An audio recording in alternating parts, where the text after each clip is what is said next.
नमस्कार, स्वागत है आपका इस हफ्ते के मार्केट आउटलुक में। बीता हफ्ता शेयर बाजार के लिए काफी उतार चढ़ाव भरा रहा। ग्लोबल तनाव, क्रूड ऑयल की तेजी और फाइनेंशियल शेयरों में बिकवाली ने बाजार पर दबाव बना दिया और हफ्ते के आखिर में गिरावट इतनी तेज थी कि निवेशकों की चिंता और बढ़ गई है। अब बड़ा सवाल यही है कि क्या आने वाला हफ्ता बाजार के लिए और मुश्किल साबित होगा या बाजार यहाँ से संभल सकता है। आइए पूरी तस्वीर आसान भाषा में समझते हैं। सबसे पहले नजर बीते हफ्ते के प्रदर्शन पर।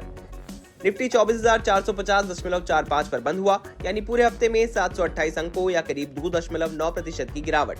वहीं निफ्टी बैंक 57,783.25 पर बंद हुआ, जो करीब 4.5% की गिरावट है। सेक्टर की बात करें तो इस बार बाजार में गिरावट काफी व्यापक रही। पीएसयू बैंक में सबसे ज्यादा 6.48% की गिरावट देखने को मिली।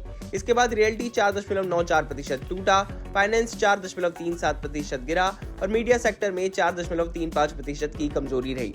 Private bank, oil and gas और ऑटो सेक्टर भी दबाव में रहे। कंजम्पशन और एफएमसीजी जैसे डिफेंसिव सेक्टर भी गिरावट से नहीं बच पाए। हालांकि पूरी तस्वीर नेगेटिव नहीं थी। डिफेंस सेक्टर ने सबसे मजबूत प्रदर्शन किया और करीब 4.9% चढ़ा। इसके अलावा सीपीएसई इंडेक्स में 1.1% की तेजी रही और फार्मा सेक्टर हल्की बढ़त के साथ बंद हुआ, यानी बाजार में साफ तौर पर सेक्टर रोटेशन देखने को मिला।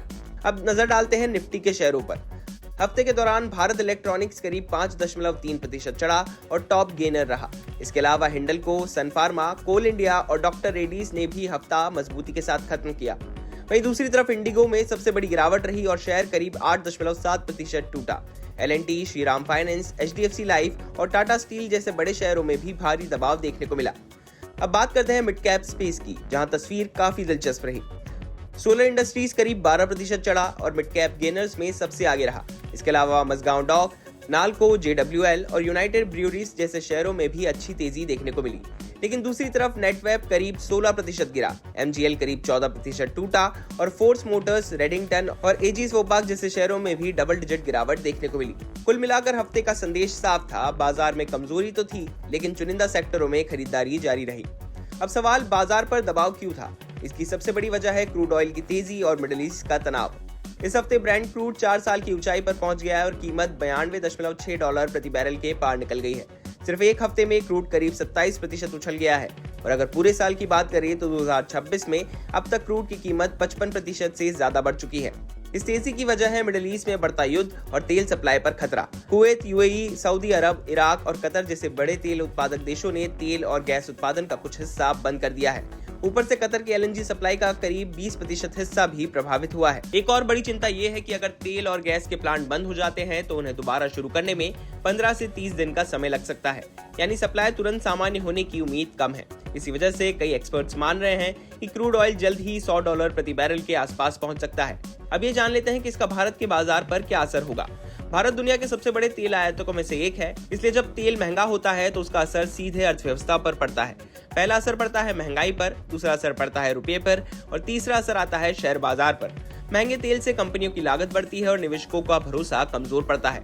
इसका असर हमें इंडिया विक्स में भी दिखा। इंडिया विक्स इस हफ्ते 11% से ज्यादा चढ़कर 19.88 पर पहुंच गया, यानी बाजार में डर और अनिश्चितता दोनों बढ़ रही है। एक और दिलचस्प बात यह है कि अमेरिका ने भारत को रूस से तेल खरीदने के लिए 30 दिन की छूट दी है। इससे ये संकेत भी मिल रहा है कि मिडिल ईस्ट का तनाव जल्दी खत्म होने वाला नहीं है। अगर ऐसा होता है तो ऊर्जा बाजार में अस्थिरता कुछ समय और बनी रह सकती है। अब बात तकनीकी स्तरों की। अगर हम चार्ट देखें तो निफ्टी 3 फरवरी के 26,341 के हाई से करीब 1900 अंक गिर चुका है, यानी करीब 7% की गिरावट है।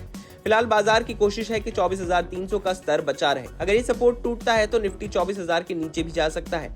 वहीं ऊपर की तरफ 24,650 से 24,750 का मजबूत रेजिस्टेंस है, यानी बाजार फिलहाल रेंज में फंसा हुआ है और दिशा का इंतजार कर रहा है। अब बात कर लेते हैं कि अगले हफ्ते किन ट्रिगर्स पर बाजार की नजर रहेगी। अगले हफ्ते कई अहम ग्लोबल आंकड़े आने वाले हैं। सबसे पहले अमेरिका का फरवरी सीपीआई महंगाई डेटा आएगा। इसके अलावा जापान का जीडीपी डेटा और चीन के ट्रेड आंकड़े भी जारी होंगे। ये डेटा तय करेंगे कि ग्लोबल बाजारों का मूड कैसा रहेगा। इसके साथ ही ब्रोकरेज हाउस आनंद राठी ने 3 स्टॉक्स पर नजर रखने की सलाह दी है। पहला है भारत डायनामिक्स, जहां 1330 से 1360 के आसपास खरीदारी का सेटअप बन रहा है और 1580 का टारगेट दिया गया है। दूसरा है मजगांव डॉक, जहां 2400 से 2480 के बीच खरीदारी की राय है और 2650 का टारगेट बताया गया है। तीसरा है नेटको फार्मा, जहां 1000 से 1025 के आसपास खरीदारी का मौका माना जा रहा है और 1165 का टारगेट दिया गया है। तो कुल मिलाकर इस समय बाजार की दिशा कंपनियों के नतीजों से ज्यादा क्रूड ऑयल और जियोपॉलिटिक्स तय कर रहे हैं। अगर मिडिल ईस्ट का तनाव बढ़ता है और क्रूड $100 के करीब पहुंचता है तो बाजार पर दबाव और बढ़ सकता है, लेकिन अगर हालात स्थिर होते हैं तो यही गिरावट लॉन्ग टर्म निवेशकों के लिए मौका भी बन सकती है। फिलहाल निवेशकों के लिए सबसे जरूरी है घबराने की बजाय सतर्क रहना और सही मौके का इंतजार करना। ध्यान रखें कि हम आपको किसी भी शेयर में निवेश करने की सलाह नहीं दे रहे हैं। आप कहीं पर भी निवेश करने से पहले एक बार अपने वित्तीय सलाहकार से राय जरूर ले लें। बिजनेस से जुड़ी बाकी तमाम खबरों के लिए आप देखते रहिए बिज़ तक।